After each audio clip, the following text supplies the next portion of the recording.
guys. Kaya nag-prepare ko ng dalagang bukid ngayon. Saka nakakasawa ng baboy. Ayan, naglaga ako ng okra.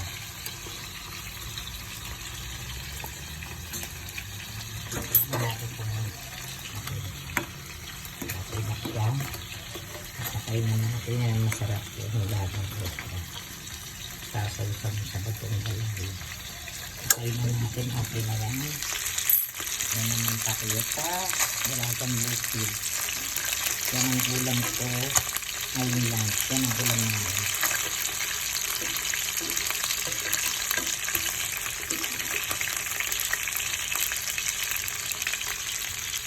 Thank you for watching, guys. God bless us all.